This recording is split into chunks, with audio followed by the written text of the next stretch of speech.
चालू राहते असं माझं स्पष्ट मत असतं. कारण कुठलाही कार्यक्रम म्हटलं की तो कधीतरी सुरू होतो आणि कधीतरी संपतो, पण कुठली तरी चळवळ म्हटलं की त्याला एक दिशा असते आणि दिशा असलेली कुठलीच गोष्ट तरी थांबवू शकत नाही.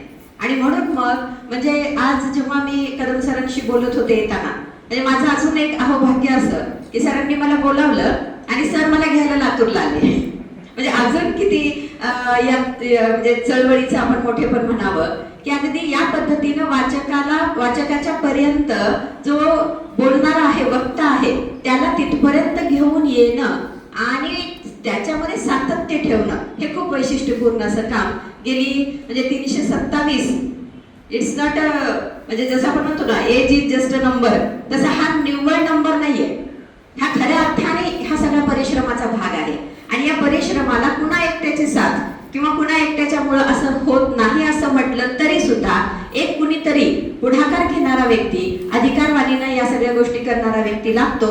आणि म्हणून मग मी सर्वप्रथम तुमच्या सगळ्या टीमचं आणि त्याचे एक काय म्हणतात त्याला की प्रमुख म्हणून कदम सरांचं खूप खूप धन्यवाद व्यक्त करते.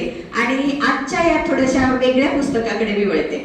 म्हणजे माझं थोडंसं बालपण मी सांगेन, कारण पुस्तकाच्याही बालपणामध्ये, लेखकाच्याही बालपणामध्ये आपल्याला जावंच लागणार आहे. कुठल्याही विचारांना एक काही ना काहीतरी पार्श्वभूमी असते आणि तशीच एक छोटीशी पार्श्वभूमी माझ्या सुद्धा या अशा वेगळ्या पुस्तकाकडे वळण्याची आहे.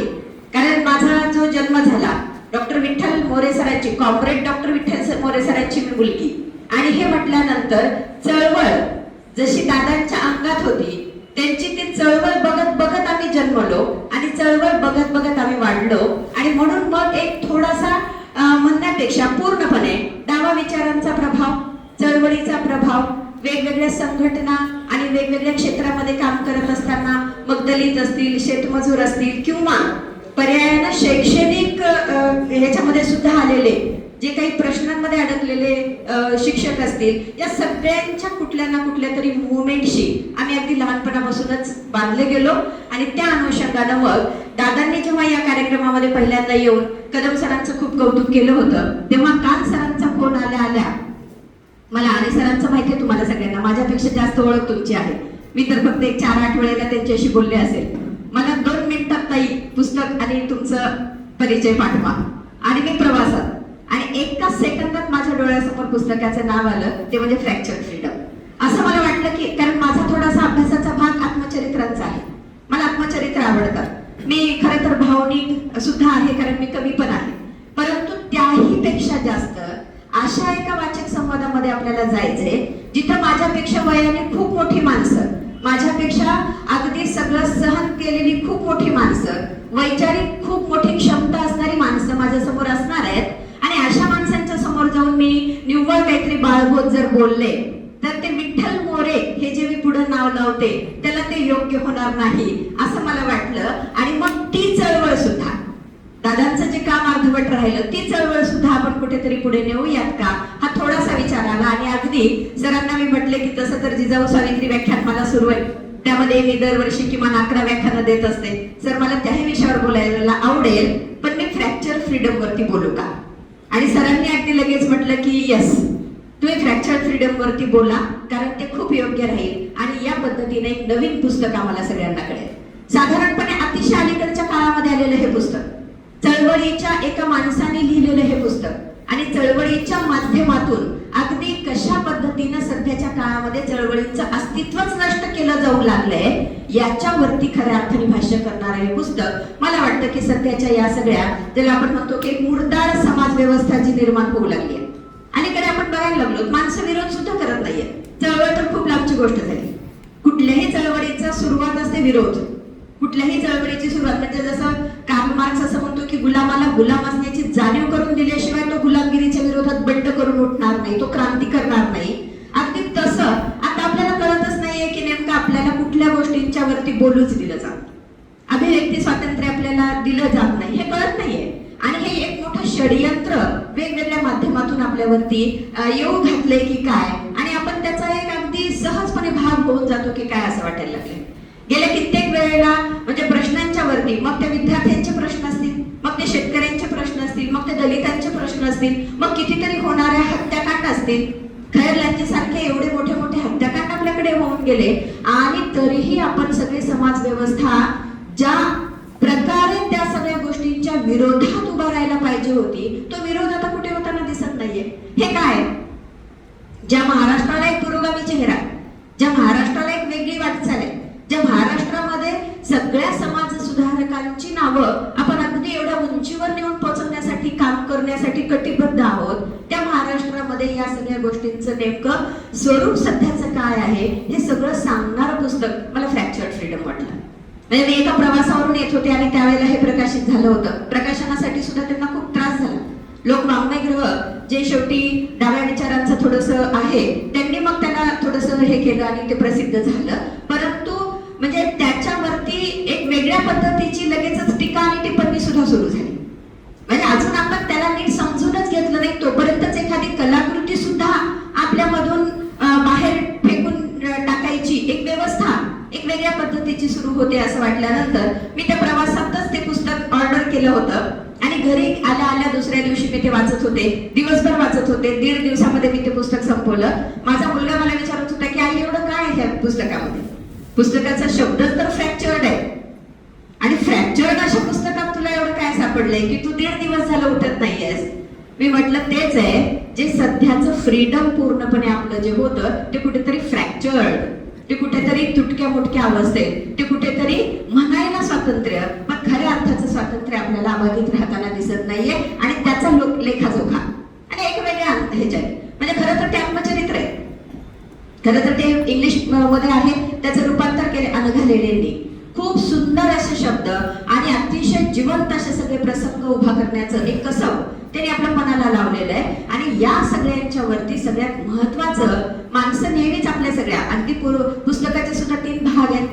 पूर्वार्धामध्ये नक्कीच त्यांनी त्यांची स्वतःची जडणघडण सुद्धा सांगितली आहे आणि आतापर्यंत वाचलेल्या आत्मचरित्रांमध्ये त्यातली त्यात डाव्या विचारसरणींचे जेवढे काही मी आत्मचरित्र आजपर्यंत वाचली त्याच्यामध्ये खऱ्या अर्थाने एक आपण त्याला म्हणतो ना आत्मचरित्र म्हणजे काय की सेल्फ आपली स्वतःची स्टोरी, पण त्या स्टोरीमध्ये एक दिशा घेऊन जाणारा चालणारा तरुण, त्याची वाटचाल आणि त्या वाटचालीवरतीच समाज व्यवस्थेकडून किंवा वेगवेगळ्या गोष्टींच्याकडून घातलेला घाला याची एक संपूर्ण मला असं वाटतं की तो एक लेखाजोखा त्या संपूर्ण कालखंडाचा त्याने आपल्या समोर ठेवले. कारण शेवटी आपली स्टोरी म्हणजे काय असतं? मी काहीतरी कुठेतरी जन्माला आलो, मी काहीतरी कुठेतरी काम केलं, मी काहीतरी कुठेतरी मेलो, ही स्टोरी असू शकत नाही.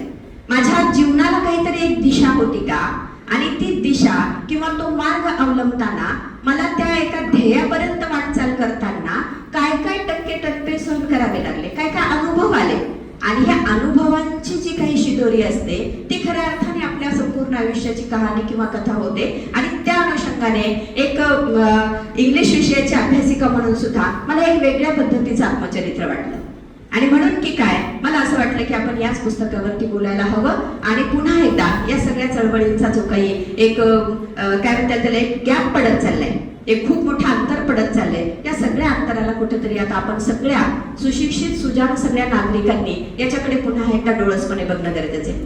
कुठलंही स्वातंत्र्य अस्तित्वात ठेवायचं असेल, कुठलंही स्वातंत्र्य अबाधित राखायचं असेल तर त्याची सर्वांगीण वाढ होणं फार गरजेचं आहे. आणि सध्या आपण 2 निवडणुकांच्या मध्ये बघतोय की या पद्धतीचं निकोप वातावरण आपल्याला आजूबाजूला सुद्धा दिसत नाहीये. अगदी वेगळ्या पद्धतीने जर आपण काही मेसेजेस किंवा थोडेसे जर काही क्रांतिकारी विचारांच्या काही हे टाकल्या, मला स्वतःला 2 कवितांच्या माध्यमातून फेसबुकने 24 तासांच्या साठी बंद करून टाकलं होतं. म्हणजे हे काय? हे खऱ्या अर्थाने निकोप स्वातंत्र्याची किंवा ज्याला आपण म्हणतो कारण 75 वर्ष झाली आपल्याला, आपण किती निकोप असायला हवं, वातावरण किती चांगल्या पद्धतीचं असायला हवं आणि एक वेगळ्या पद्धतीची गळचेपी, वेगळ्या पद्धतीचे प्रश्न आपल्या समोर निर्माण केले जातात. जे महत्वाचे प्रश्न आहेत, जे मूळ प्रश्न आहेत त्याच्याकडे आपण कुणी म्हणजे पूर्णपणे दुर्लक्ष, दुसराच काहीतरी एक आपल्या समोर काहीतरी आणून उभं करायचं आणि आपण त्याच्या माध्यमातून मग त्या गोष्टींच्याकडे वळतो. मूळ जो काही प्रश्न आहे तो जसाच तसा आपल्याला राहताना दिसतोय. आणि या अनुषंगाने मग मला असं वाटतं की फ्रॅक्चर्ड फ्रीडम या काळामध्ये या सगळ्या गोष्टींना पुन्हा एकदा जिवंत करण्याचं काम, पुन्हा एकदा वैचारिक जाणीव जागृती आपल्यामध्ये निर्माण करण्याचं काम आणि खऱ्या अर्थाने जे कुणी वंचित आहेत, जे कुणी शोषित आहेत, कारण त्यांना जो पहिला अनुभव आला आणि ज्याच्यामुळे ते याच्यामध्ये ओढले गेले. खरं तर पारसी कुटुंबामध्ये अतिशय सधन कुटुंबामध्ये जन्मलेला हा मुलगा, सीए सारखं क्षेत्र त्यांनी निवडलेलं, खूप कॉर्पोरेट क्षेत्रामध्ये अगदी 1 नंबरला ते राहू शकले असते असं सगळं वातावरण आणि परिस्थिती, आणि शिक्षणासाठी सुद्धा अगदी इंग्लंड सारख्या देशामध्ये त्या वेळेला ते तिथे गेलेले, आणि एका छोट्याशा घटनेमुळे त्यांच्या आयुष्याला कलाटणी मिळते आणि तिथे थोड्याशा एका वादावादीमधून त्यांच्यावरती थोडं भारतीय म्हणून एक वांशिक अशा पद्धतीचा त्यांच्यावरती शाब्दिक अत्याचार केला जातो, आणि त्याच्यातून मग थोडंसं ते वाढत वाढत थोडा छोट्याशा कालावधीसाठी त्यांना तिथं तुरुंगवास सहन करावा लागतो. म्हणजे स्वातंत्र्य मिळाल्यानंतरची ही परिस्थिती जर जगभरात असेल तर मग भारताचं काय? कारण आपण तर अगदी आता अलीकडे स्वतंत्र झालेला आपण देश आहोत, आणि आपण सगळ्यांनी तर या सगळ्या गोष्टींच्यासाठी अजूनही खूप परिश्रम घेणं हे गरजेचं आहे. आणि या सगळ्या पार्श्वभूमीवरती अतिशय सुव्यवस्थित असं जीवन सोडून हा माणूस, हा मुलगा त्या काळामध्ये डायरेक्ट डाव्या विचारसरणीकडे ओढला जातो, आणि मग थोडासा विचार करायला लागतो. हे विचार करण्यासाठी त्यांच्या आयुष्यामध्ये आलेली पहिली व्यक्ती म्हणजे त्यांची पत्नी, आणि मग त्या अनुराधा नावाच्या त्या मुलीचे पूर्ण फॅमिली, तिचे आई वडील हे पूर्ण वेळ कम्युनिस्ट पक्षाचे कार्यकर्ते, आणि त्या अनुषंगाने स्वतंत्र भारतामध्ये एक वेगळाच भारत आपल्याकडे आहे असं एक चित्र त्यांना दिसलं.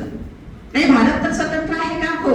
जसं आपल्याकडे काही प्रश्नपत्रिका, उत्तरपत्रिका असतात की नाही, टिक मार्क करण्यासाठी, हो किंवा नाही मध्ये उत्तर द्या, दुसरा ऑप्शनच नाही. भारत स्वतंत्र आहे का? हो. परंतु भारतामध्ये किती प्रकारचे धर्म आहेत, धर्मव्यवस्थेमध्ये किती प्रकारचं काय म्हणता येईल त्याला की वेगवेगळ्या पद्धतीचं उच्च नीचता आहे, किंवा मग लिंगभेदामध्ये अजूनही आपण किती सगळेजण जखडले गेलेलो आहोत. या सगळ्या गोष्टींच्याकडे कोणीच विचार करायला तयार नाही. आणि मग ह्या सगळ्या गोष्टींचा त्यांच्यावरती जो प्रभाव पडला त्याच्यामुळे ते पूर्ण वेळ कार्यकर्ते याच्यामध्ये आले. डाव्या विचारसरणीचा मग त्यांनी थोडासा अभ्यास केला, थोडंसं नक्षलिस्ट म्हणजे डावे विचारवादी लोक म्हटलं की एक पहिला त्यांच्यावरती शिक्कामोर्तब केलं जातं की हे कोण आहेत? नक्षलवादी. खऱ्या अर्थाने नक्षलबारी नावाचं पुस्तक मला वाटतं माझ्यापेक्षा तुम्ही सगळेजण खूप वयाने मोठे आहात, पण ते जर तुम्ही वाचलं असेल तर तुमच्या असं लक्षामध्ये येईल की त्या काळामध्ये जे काही जमीनदार होते आणि जे काही पिळवणूक करत होते गरीब शेतकऱ्यांची, त्यातली त्यात शेतमजुरांची, मी जरा शब्द अजून क्लिअर करते, शेतकऱ्यांपेक्षा सुद्धा शेतमजुरांची, त्यातले त्यात अजून दलित किंवा मग आदिवासी किंवा मग ज्यांच्यापर्यंत अजून हे शिक्षण किंवा स्वातंत्र्य पोहोचलं नाही अशा सगळ्या लोकांची, या सगळ्या लोकांची परिस्थिती खूप वेगळी होती. आणि हे कोबाड गांधींच्या हळूहळू लक्षात येऊ लागलं की अरे एकीकडे तर चेहरा भारताचा असा उमटवला जातोय की झालं आता इंग्रज इथून गेले, आपल्याला स्वातंत्र्य मिळालं, म्हणजे आत्ताच्या भाषेत सांगायचं तर अच्छे दिन आ गए. पण हे अच्छे दिन नेमके कुणापर्यंत आपल्याला पोहोचवायचे होते? खरा भारत नेमका कोणता आहे? आणि जेव्हा रामराज्याची संकल्पना गांधीजींनी सांगितली होती की या देशातल्या तळागाळातल्या शेवटच्या माणसापर्यंत हे सगळं जेव्हा जाऊन पोहोचेल तेव्हा त्याला आपण काय म्हणणार होतो? रामराज्य. तेव्हा त्याला आपण काय म्हणणार होतो? खऱ्या अर्थाने मिळालेलं स्वातंत्र्य. आणि ती परिस्थिती तर कुठेच नाहीये. आणि म्हणून मग त्यांनी संपूर्ण आपलं जीवन एका वेगळ्या पद्धतीनं व्यतीत करायचं ठरवलं. अगदी साध्या पद्धतीनं त्यांचा विवाह झाला. त्याच्यानंतर मुंबईमध्ये काही काळ त्यांनी वास्तव्य केलं. आणि मुंबईमध्ये तर आपल्याला माहितीये गिरणी कामगार असतील किंवा वेगवेगळं, आणि त्याच काळामध्ये मग आणीबाणी लागू झाली. आणीबाणीमध्ये सगळ्याच गोष्टी आपल्याला माहिती आहेत की सगळ्या पद्धतीच्या चळवळी दडपण्याचं काम, त्यातले त्यात थोड्याशा वैचारिक सामाजिक चळवळी दडपण्याचं काम त्या काळामध्ये झालं. आणि त्या अनुषंगाने मग एक संपूर्ण कलाटणी त्यांच्या जीवनाला मिळाली. आणि मग मुंबईमधून ते थोडेसे नागपूरकडे वळले गेले. आणि तिथे सुद्धा कारण वेगवेगळे खाणी तिथे होत्या, कोळशाच्या खाण्यांचं शहर किंवा विडी कामगारांचं शहर असं सुद्धा ते होऊ लागलं होतं. सर इतके याच्यामध्ये रेफरन्सेस आहेत ना, एवढे पॉलिटिकल पार्टीचे लीडर्स आणि त्यांचे काय काय सगळ्या गोष्टी आहेत. म्हणजे मी म्हटलं पुस्तकाचे 3 भाग आहेत, अगदी आपल्याला सुद्धा माहिती नाहीयेत अशा कितीतरी सगळ्या गोष्टी. म्हणून मी म्हटलं की हा खरं तर खूप मोठा दस्तावेज होऊ शकतो. भारतीय स्वातंत्र्याची 75 वर्ष ओलांडत असताना खऱ्या अर्थाने आपण कुठून कुठपर्यंत आलो. खऱ्या अर्थाने आतापर्यंत जे सत्तेमध्ये जे लोक आहेत त्या लोकांची एकूण सगळी जी जडणघडण म्हणण्यापेक्षा विकास हा कशा पद्धतीने झाला हे जर बघितलं ना, नाही रे नाहीच्याच ठिकाणी आहे. आणि अगदी अगदी सुरुवातीपासून आहेरे जे आहेत ते अगदी आपल्याला तिथपासून त्याच्यामध्ये सापडतात. आणि आपण फक्त म्हणत राहतो की आपण सगळेजण आम्ही भारतीय जनता, आणि खऱ्या अर्थाने हा आम्ही भारतीय जनतेमध्ये आपण सगळेजण जे सर्वजण आहोत, सर्वसामान्य लोक, ते मात्र आपल्याला कुठेही दिसत नाही. आणि तीच सगळी परिस्थिती किंवा तीच सगळा जो काही पूर्वीचा इतिहास आहे तो या पुस्तकाच्या पूर्वार्धामध्ये आहे. आणि मग त्या अनुषंगावर त्यांनी सगळं थोडंसं काम नागपूर साईडला त्यांनी करायला सुरुवात केली. आणि नागपूरच्या तिथे काम करत असताना मग कितीतरी सगळ्या ट्रायबल, ज्याला आपण म्हणतो की वेगवेगळ्या पद्धतीच्या जाती व्यवस्था, त्याच्यामधून असणारे वेगवेगळे जे संघर्ष, त्याच्यामध्ये स्त्रियांच्या वरती होणारे अत्याचार, त्याच्यामध्ये अगदी म्हणजे खऱ्या अर्थाने आपण ब्रिटिशांना फक्त घालवलं होतं, पण एक गुलाम बनवण्याची जी मानसिकता आपली होती, झाली होती, ती मानसिकता मात्र आपली कुठेही संपताना दिसत नव्हती. आणि अशा सगळ्या पार्श्वभूमीवरती त्यांनी तिथे काम करायला सुरुवात केली. आणि त्यांच्यावरती शिक्कामोर्तब झालं की हा डाव्या विचाराचा माणूस, हा डाव्या विचाराने प्रेरित झालेला माणूस, हा शोषणाच्या विरोधामध्ये लढा देणारा माणूस, म्हणजे शासनाच्या विरोधामध्ये काम करणारा माणूस. आणि एवढी त्यांची ओळख, म्हणजे बघा मुवमेंट आपण म्हणतो की खऱ्या अर्थाने किती गरजेच्या आहेत आपलं अस्तित्व टिकवून ठेवण्यासाठी. आणि कोणत्या मुवमेंट मध्ये आपण काम करतो याच्यामुळे डायरेक्ट तुमच्यावरती काही असे शिक्कामोर्तब केले जातात, तुमची नावं टिपिकल अशा यादीमध्ये येतात. आणि 2009 पासून हा माणूस तुरुंगामध्ये खितपत पडतो 2019 पर्यंत. खरं तर एकही यांच्यावरती खटला, फक्त खटले झाले, सिद्ध झाला का? नाही. त्याच्यामध्ये काही तथ्य होतं का? नाही. आणि म्हणून मग पुस्तकाचा दुसरा भाग आहे ना, तो इथल्या सगळ्या संपूर्ण जी काही शासन व्यवस्था आहे त्याच्यावरतीच आहे. संपूर्ण तुरुंगातले त्यांचे अनुभव त्यांनी तिथं मांडलेले. साधारणपणे 6-7 तुरुंगामध्ये त्यांच्या बदल्या झाल्या. राजकीय कैदी असताना आपण तर इकडे असं मारे गप्पा मारत असतो की भारतामध्ये सगळं आलबेल आहे. आणि पहिलीच त्यांची रवानगी झाली जवळपास 6-6.5 वर्षांच्यासाठी, 7.25 वर्षांच्यासाठी तिहार जेलमध्ये. आणि खऱ्या अर्थाने तिथलं संपूर्ण वास्तव. म्हणून मी म्हटलं की भारतीय शासन प्रणालीचा खूप सगळा लेखाजोखा म्हणजे हे पुस्तक आहे. हे नुसतं आत्मचरित्र नाहीये, ही फक्त कहाणी नाहीये, ही नाही फक्त कथा नाहीये. आणि म्हणून मग आपल्याला या पुस्तकाकडे एका वेगळ्या अनुषंगाने सुद्धा बघावं लागतं, फक्त आत्मचरित्र असं त्याला गृहीत न धरता. आणि मग तिथली सगळी परिस्थिती त्यांनी सांगितली की तिहार जेलमध्ये, म्हणजे त्यांनी सांगितलं जे काही 6-7 जेलमध्ये ते राहिले ना, सगळ्यात वर्स्ट अशी कंडिशन तिहारची. आपल्याकडे सुद्धा आपण हसत हसत कधीतरी म्हणतो आमच्याला तिहार जेलमध्येच पाठवलं पाहिजे. म्हणजे आपण सुद्धा तिथे जाऊन नाही आलो तरी आपल्याला माहितीये काय परिस्थिती आहे. कोबाड गांधी स्वतः तिथे जाऊन राहून आले, त्यावेळेला त्यांना कळलं की एकीकडे सांगण्याची सगळी पद्धत वेगळी आहे आणि तिथला सगळा कारभार वेगळा आहे. इतक्या अतिशय गुंड माणसांच्या, त्यांच्या अफजल गुरु बरोबर त्यांची तिथे ओळख झाली. आणि अफजल गुरु सारख्या माणसाचा सुद्धा एक वेगळा चेहरा त्यांनी त्याच्यामध्ये मांडलाय. त्यांनी त्यांचं वाक्य फार महत्वाचं आहे याच्यामधलं. त्यांनी सांगितलं अफजल गुरु खूप धार्मिक होता पण धर्मांध नव्हता. म्हणजे एखाद्या एवढ्या मोठ्या गुन्हेगाराची आपण तर अफजल गुरु म्हटलं की लगेच आपल्या डोळ्यासमोर फाशीचा दोर आला आणि ती कशी योग्यच होती हे खरंच आहे. पण तिथे राहून त्यांनी या सगळ्या गुन्हेगारांची सुद्धा एक वेगळी बाजू समजून घेण्याचं काम केलं, कारण ते शेवटी माणूसच आहे. असे कितीतरी सगळे अनुभव त्यांनी तिथे जिवंत केलेत. आणि त्यांच्या स्वतःच्या सुद्धा पुस्तकामध्ये, कारण याचं इंग्लिश व्हर्जन सुद्धा मी वाचलंय, अगदी तसंच्या तसं अनघा लेलेंनी सुद्धा करण्याचं काम केलं. म्हणून भाषेच्या माध्यमातून सुद्धा मला हे पुस्तक एक वेगळ्या पद्धतीनं भावलं. कितीतरी सगळ्या लोकांचे त्यांच्या तिथं बैठका व्हायच्या, कितीतरी सगळ्या गोष्टींच्यासाठी तुरुंगामध्ये आंदोलन, काही गोष्टी मिळाव्यात म्हणून. आणि त्या तिहार जेल सारख्या ठिकाणी त्यांना कुठल्याही पद्धतीची मागणी त्यांची कधी विदाऊट एखादं आंदोलन केल्याशिवाय, कुठलं तरी एखादं उपोषण केल्याशिवाय पूर्ण झाली असं झालं नाही, राजकीय कैदी असून सुद्धा. आणि ही सगळी परिस्थिती स्वतंत्र भारतातल्या अगदी अलीकडच्या काळातली असावी, हे मग आपण खऱ्या अर्थाने स्वतंत्र असण्याचं लक्षण किंवा स्वतंत्र आम्ही स्वतंत्र आहोत असं म्हणण्याचं जे काही आपण धाडस करतो, ते धाडस मला वाटतं कुठेतरी आपल्याला पुन्हा एकदा विचार करायला भाग पाडतं. आणि म्हणून मग तिथली सगळी परिस्थिती त्यांनी आपल्याला सांगितली. भरपूर सगळ्या जेलमधल्या गोष्टी त्यांनी तिथे सांगितल्या. त्यांच्या दृष्टिकोनातून त्याच्यानंतरचे जे काही 2-4 जेल आहेत तिथली सगळी परिस्थिती त्यांनी आपल्याला सांगितली. वेगवेगळ्या पद्धतीनं तिथं त्यांनी राहून तिथल्या सगळ्या लोकांचा अभ्यास केला. तिथल्या सगळ्या वर्गवारी केलेली असायची सगळ्या कैद्यांची, आणि त्या वर्गवारीच्या नुसार त्यांचे जे काही त्यांचे गुन्हे आहेत, त्यांचे जे काही सगळे आहे त्याच्याबद्दल त्यांनी बघितलं. 15,000 लोकांमध्ये एक टेलिफोन. आणि आपण तर असं सांगतो की जेव्हा आपल्याला काहीतरी एखादी शिक्षा झालेली असते तेव्हा अगदी आपला फार काही असा मानसिक छळ केला जात नाही, पण किती मानसिक छळ करावा याचं उदाहरण त्यांनी सांगितलं की माणूस तुरुंगामध्ये जातो तेव्हा आपल्या कुटुंबापासून दुरावलेला असतो, आणि थोडा त्याला माणसात राहायचं असेल, थोडंसं त्याची जर एक चांगल्या पद्धतीची मानसिकता राहायची असेल तर त्याचा संपर्क त्याच्या घरच्यांशी झाला पाहिजे.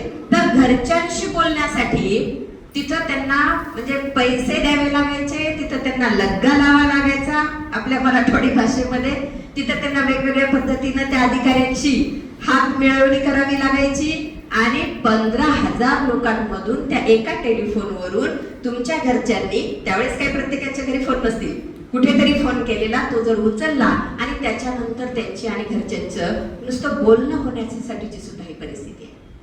म्हणजे त्यांनी फक्त तुरुंग व्यवस्थेमध्ये असणाऱ्या सगळ्या अडचणीत सांगितल्यात असं नाही, पण तुरुंग व्यवस्थेमध्ये सुद्धा किती सुधार होण्याची गरज आहे याच्यावरती मला वाटतं त्यांनी तिथे भाष्य केलेलं आहे. आणि मग या अनुषंगाने तिथले सगळे त्यांनी अनुभव अगदी जिवंत केलेत. जेवणाची तीच परिस्थिती, राहण्याची तीच परिस्थिती, एक राजकीय कैदी म्हणून ज्या पद्धतीने त्यांना साधी लेखन वाचन करण्याची जी काही सामुग्री लागते ती सुद्धा त्यांना तिथं पुरवली गेली नाही, मिळू दिली नाही. आणि इतकं भयानक सगळं जे वास्तव आपल्या समोर जेव्हा ठेवतात तेव्हा खऱ्या अर्थाने आपल्या सुद्धा अंगावर शहारा आल्याशिवाय राहत नाही. आणि त्याच काळामध्ये त्यांना भरपूर असे सगळे शारीरिक व्याधी सुरू झाल्या. त्या शारीरिक व्याधींच्या साठी सुद्धा म्हणजे कमोड सारखा संडास च्यासाठी सुद्धा त्यांना उपोषण करावं लागलं. त्यांना म्हणजे अक्षरशः डॉक्टरांची जी काही भेट घ्यायची असायची तर तिथे डॉक्टर कधीतरीच यायचा, कुणीतरी कंपाऊंडर येऊन झालं आजचं तुमची तपासणी, चला पुढे, या पद्धतीने सगळ्या गोष्टी व्हायच्या. आणि ही सगळी जी काही परिस्थिती आहे म्हणजे या अनुषंगाने पुन्हा एकदा एक वेगळ्या पद्धतीचं शोषण, एका वेगळ्या पद्धतीचं म्हणजे चळवळीला तर आपण तुरुंगामध्ये डांबलं, कारण त्यांच्या दृष्टिकोनातून जे काही विचार होते ते काही स्वातंत्र्याच्या विरोधी नव्हते. एका पर्टिक्युलर समाजातल्या पर्टिक्युलर काही जाती व्यवस्थांना, पर्टिक्युलर काही लोकांना तुम्ही जे पूर्णपणे नाकारताय ते देण्याच्या संदर्भाने त्यांनी फक्त विचार मांडले होते. तर त्यांची अशा पद्धतीने सगळी झालेली एक परिस्थिती त्यांनी आपल्या समोर ठेवली आहे. आणि त्या अनुषंगाने हा सुद्धा मला वाटतं एक वेगळा विचार त्यांनी या सगळ्या प्रकरणातून किंवा त्या सगळ्या माध्यमातून आपल्या समोर मांडलाय. त्यांच्या दृष्टिकोनातून एक 2-3 जेलचं त्यांनी चांगलं उदाहरण दिलंय, ते म्हणजे हैदराबाद. थोडंसं तिथे जेव्हा त्यांचे आणि खूप कमी म्हणजे जिथं जिथं जास्त त्रास त्यांना झाला तिथे जास्त काळ राहावं लागलं, आणि जिथे जिथे जरा परिस्थिती बरी होती तिथे अगदी कमी कालखंड त्यांना तिथे राहावा लागला. पण तिथे सुद्धा ज्या पद्धतीनं त्यांना काहीतरी लिखाण, वाचन, मनन, चिंतन काही करायचं होतं त्या सगळ्या गोष्टी तिथे सुद्धा त्यांना नाकारल्या गेलेल्या. आणि म्हणून मग त्यांचं असं मत आहे की चळवळीतल्या या सगळ्या लोकांना त्यांच्यावरती कुठलाही आरोप सिद्ध झालेला नसताना सुद्धा खऱ्या अर्थाने चळवळी संपुष्टात आणण्यासाठी या लोकांना काय केलं जातं, आजही कुठेतरी स्थानबद्ध केलं जातं, कुठल्या तरी तुरुंगामध्ये टाकलं जातं, डांबलं जातं. आणि मग वर्षानुवर्ष आणि तिसऱ्या भागामध्ये मग त्यांनी त्याच्यावरती बोललेलं आहे की किती दिवस एखादी केस चालावी, किती दिवस एखादा खटला चालावा, किती दिवस न्यायालयीन कामं, किती दिवस हे राहावी. आणि हे सगळं आपल्या भारतासारख्या देशाला खऱ्या अर्थाने परवडणार आहे का? जेव्हा आपण अजून 75 वर्ष ओलांडली नाही तोपर्यंत आपल्या सगळ्यांच्या डोक्यात असे यायला लागले निजामच बरे होते, इंग्रज त्याच्यावर बरे होते. म्हणजे ही काय परिस्थिती आहे आणि हे सगळं कशामुळे झालं असावं? आणि या सगळ्यांच्या पाठीमागे जे काही खऱ्या अर्थाने कळीचे मुद्दे आहेत की या सगळ्या गोष्टींच्या विरोधात आपण कोणी बोलायलाच तयार नाही. जे आहे म्हणजे जसं म्हणतो ठेविले आनंद ते तैसीची राहावे, चित्ती असू द्यावे समाधान. पण कशाचं? योग्य असेल, चांगलं असेल तर उगीच चळवळीची माणसं तुमच्या डोक्यामध्ये काही नाहीत ना घालणार, कारण ते काय दुसऱ्या देशातून आलेले आहेत का, दुसऱ्या समाज व्यवस्थेतून आलेली आहेत का? आणि म्हणून मग या सगळ्या गोष्टींचा उहापोह करताना त्यांनी आपल्या समोर एक जळजळीत वास्तव या सगळ्या गोष्टींचं तिथे ठेवलंय. त्याच्यानंतरच्या भागामध्ये त्यांनी आपल्या समोर आपली सगळी परिस्थिती ठेवली की किती वेगवेगळ्या पद्धतीनं सगळ्या या गोष्टी खोळंबल्या जातात आणि किती चुकीच्या पद्धतीनं निकाल किंवा किती चुकीच्या वेगळ्या पद्धतीनं ज्या पद्धतीनं त्याचा म्हणजे हे व्हायला पाहिजे. त्यांनी सांगितलं की तमिळनाडू मधल्या ह्याच्यामध्ये तर एक वेगळी स्वतंत्र व्यवस्थाच आहे, म्हणजे कैद्यांच्या साठी एक वेगळीच व्यवस्था आहे, कारण त्यांच्याकडे एवढे लोकच नाहीयेत किंवा त्यांच्याकडे एवढे हेच नाहीये, तर सगळं अगदी तिथं बिनदिक्कत, कोणाचा कोणाला काही हे सुद्धा लागत नाही आणि तिथल्या एक स्वतंत्र व्यवस्था काम करते. जसं प्रति सरकार होतं की नाही, तसं पूर्णपणे तिथं सगळी व्यवस्था काम करते.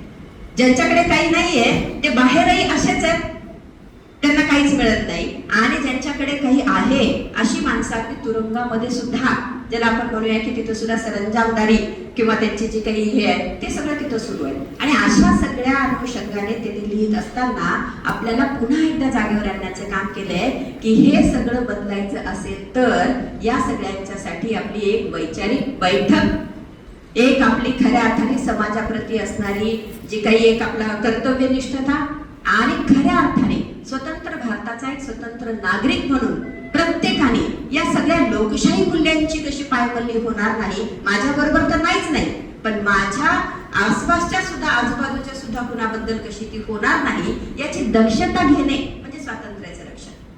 आणि या अनुषंगाने जर आपण सगळ्या या मुवमेंटकडे बघितलं, या अनुषंगाने जर आपण सगळ्या चळवळींच्याकडे बघितलं, तर सध्याच्या काळामध्ये एक जी नैराश्य अवस्था सगळीकडे आली, एक मरगळ जी सगळीकडे आली आहे, त्याला एक वेगळ्या पद्धतीचं नक्कीच हे प्राप्त झाल्याशिवाय राहणार नाही. आणि त्या अनुषंगाने त्यांनी आपल्याला अगदी उत्तरार्धामध्ये पुस्तकाच्या अगदी सगळ्या गोष्टींचा उहापोह नुसता केला नाही, तर त्याची एक उकल सुद्धा करून दाखवली की या सगळ्या गोष्टींना आता बळ प्राप्त करून द्यायचं म्हणजे काय. ते असं म्हणतात की अगदी शिक्षण व्यवस्थेपासूनच, अगदी आपल्या जडणघडणीपासूनच या सगळ्यांचा आपल्यावरती संस्कार होणं गरजेचं आहे. या सगळ्या गोष्टी आपल्या रोजच्या ह्याच्यामध्ये असणं गरजेचं आहे. कारण आपल्याला फक्त आपण म्हणत होतो की आपल्याकडे 3 वर्ग आहेत आणि आपण आता सगळेजण अगदी त्या पद्धतीने एकत्र राहू लागलो कारण आपल्याला घटना मिळाली. आणि शेवटच्या भागामध्ये त्यांनी सांगितलं घटना सुद्धा वेगवेगळ्या पद्धतीनं वेगवेगळ्या माणसांच्यासाठी वेगवेगळी आपल्याकडे वापरली जाते. आणि हे पुस्तक लिहून तयार होत होतं तोपर्यंत ते ठीक होतं. आताच आपण परभणीची घटना बघितली असेल, अजून आपण आता रोजच बघणार आहोत किंवा बघतोय. आता सध्या होतंय काय, म्हणजे ज्या घटनेने आपल्याला एक माणूस बनवलं होतं त्या घटनेलाच आता आपल्याला कुठेतरी सुरुंग लागतो की काय असं दिसायला लागलं.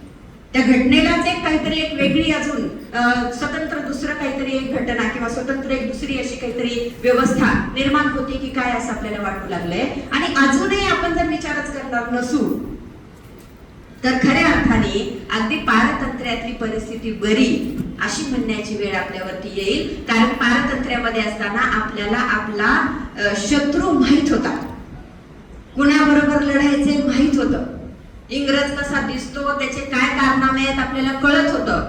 पण आता सध्याचा जो शत्रू आपल्या सगळ्यांच्या समोर येऊ घातलाय तो शत्रू आपलाच आहे, तो शत्रू आपल्या मधलाच आहे आणि तो वैचारिक आहे. आणि एवढी वैचारिक प्रगल्भता आपल्यामध्ये असणार आहे का? कारण एकीकडे आपल्यासारखी सगळी मंडळी, म्हणजे माझंही वय काही फार कमी नाहीये, 50 वर्ष आहे, जरी असं दिसायला थोडं असं वाटत असलं तरी. पण आता माझ्यासारख्या माणसांनी विचार करून आपण येणाऱ्या पिढ्यांच्या पर्यंत हे जर नाही पोहोचवलं तर ही शेवटची संधी असेल. याच्या नंतरच्या मुलांना तर हा इतिहासच माहिती असणार नाहीये की आपण स्वातंत्र्य मिळवले कसं आणि कशासाठी. माझा नेहमीचा प्रश्न असा असतो की कसं पेक्षा कशासाठी हे आता सांगणं फार गरजेचं आहे आणि सततच हे सांगणं फार गरजेचं आहे. कसं मिळवलं हे तर माहितीच आहे, कारण त्याच्यामधलेच तर प्रश्न सोडवून आपण इथपर्यंत आलो ना. इतिहासामध्ये आपण MA झालो, PhD झालो, अगदी सगळ्या डिग्र्या पण मिळवल्या, अगदी रक्तरंजित इतिहासामुळे आजही शिवाजी छत्रपतींचे शत्रू कोण म्हटले की आपल्या समोर कोण उभा केला जातो, मुस्लिमच उभा केला जातो. आता ह्या इतिहासाला आपल्याला कशासाठी मध्ये जर बदलवलं तर मुस्लिम नाही ती व्यवस्था, मुस्लिम नाही तो विचार, मुस्लिम नाही त्याची जी काही आडेलतटूपणा होता, त्याची जी काही अमानवीय वागणूक होती, तो छत्रपतींचा विरोधक होता, हे आपल्याला चित्र उभं करता येईल. आणि ही काळाची गरज आहे. कारण जेव्हा आपण आपल्या स्वतःला 75 वर्ष झाले असं म्हणतो, स्वातंत्र्याला 75 वर्ष झाले म्हणतो, अजूनही आपल्याला हे का आणि कशासाठी याच्यामध्ये फरक करता येत नाही. आणि हे असं जर करता आलं नाही तर सध्याच्या ज्या मुलांच्या डोक्यामध्ये मुळात हा इतिहास नाही, एक वेगळंच काहीतरी चित्र त्यांच्या डोळ्यासमोर आहे आणि एक वेगळ्याच पद्धतीनं त्या या सगळ्या मुवमेंट पासून खूप लांब आहेत, खूप दूर आहेत. कारण नाही म्हणलं तरी आपल्या सगळ्यांची परिस्थिती आता चांगली आहे. गेल्या म्हणजे 20-25 वर्षामध्ये मला आता सिनियर कॉलेजला शिकवत असताना कधीही मुलांनी फी वाढीसाठी काही आंदोलन केलेलं आठवत नाहीये. मी नोकरीत आल्यापासून, आणि आम्ही नोकरीत नव्हतो तेव्हा आम्ही सुद्धा त्या यादीमध्ये असायचो करायचो की फी वाढली की आम्ही जाब विचारायचो की 10 रुपये कशाचे. आता आमच्या मुलांना मी सांगते की अरे तुमचे 30 रुपये आम्ही घेतो तुमच्या गॅदरिंगसाठी आणि आम्ही तुमची गॅदरिंग घेत नाही.